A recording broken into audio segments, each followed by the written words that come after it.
Hello everybody, this is Albert with Green Tea House. I hope you're doing well today. Today we're going to talk about what is exactly Darjeeling tea. Now before we begin, I highly recommend you check out our back catalog of episodes, and I'll make sure I put some episodes that are germane to this one up here, like what is black tea, because spoiler alert, Darjeeling is normally associated with black tea. So if you're not familiar, Darjeeling is a region in India, kind of in the foothills of the Himalayas, as the British would say. And the reason that Darjeeling is famous, it's considered to be the champagne of tea. Now, some of this is marketing, which we'll talk about in a second, but a lot of this is connected to history. We have an episode that I'll make sure I definitely put a banner up here on 3,500 years of Chinese tea history in 10 minutes. And a lot of it was this. So the Chinese controlled the monopoly on tea up really until the early 1800s. So tea was really expensive and it was hard to get to the Western markets. And at this point, the Western markets in particular, the Dutch and English, were already hooked on the tea that they were getting. So the East India Company, which had the monopoly on tea, thought it'd be better if they could create and have their own supply of tea. So they sent Robert Fortune, who's a very well-known botanist, who essentially did corporate espionage, for lack of a better word, went into China on several missions and impersonated a Chinese person and took Chinese Camellia sinensis plants and equipment and all these things, and eventually, because the goal was to have tea plantations in India, therefore they could control the market and have their own supply and essentially cut out the Chinese market. So Fortune was successful in this. This was in the 1840s, and eventually they planted a lot of the plants that they got from China in the Darjeeling region. Also, in India, which I talked about in episode 1, the Camellia sinensis, a Samaka variety, also grows. That's mostly grown in Assam, which is further east than the Darjeeling area. So from there in the 1860s or so, the market grew and they were able to have very successful plantations.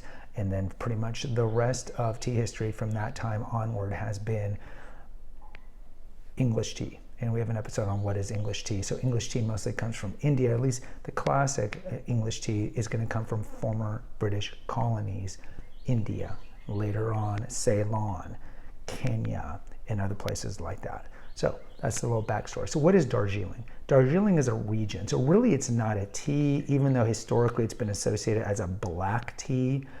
And really, if you look at the cultivation and oxidization of Darjeeling tea, it's actually an oolong because it's not 100% oxidized, but for all intents and purposes, it's considered a black tea. It would be considered to be a light black tea.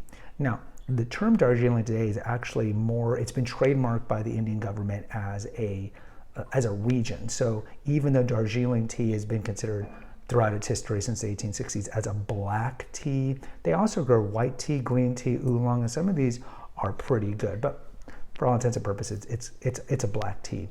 And the reason it's called the champagne of teas, aside from good marketing, is because a couple things. Darjeeling tea is still grown in the Orthodox tea leaf. So remember, there's two types of black tea. Check out the episode on what is black tea. You can have Orthodox, which essentially is still loose leaf tea, not maybe the full loose leaf of the Camellia sinensis plant, which is what Darjeeling comes from. Darjeeling is not a Samaka, it is Camellia sinensis, or the Chinese tea plant. But it's still going to be pretty loose leaf. And the opposite is CTC, crush, tear, curl. CTC black tea is the large majority of black tea that is made and consumed in the world. This is the black tea that's put in iced tea. So the large majority of tea in general that's consumed in the world is black tea because of the iced tea. But even in the black tea world, you have Keeman in China, you have Nilgiri in India, you have Nepal, there's tons of black teas. A lot of these, not all of them, are going to be CTC'd for this domestic market of iced tea, and just kind of like for lack of a better word, maybe lesser quality teas that you'll find in the tea bags. But Darjeeling is Orthodox. It's still loose leaf. Now there's different flushes. There's 4 flushes that they harvest from this plant. And the reason they plant it in Darjeeling is because Darjeeling is at a higher altitude, and so people like Fortune and others realize, well, to plant this plant, it needs to be kind of in the same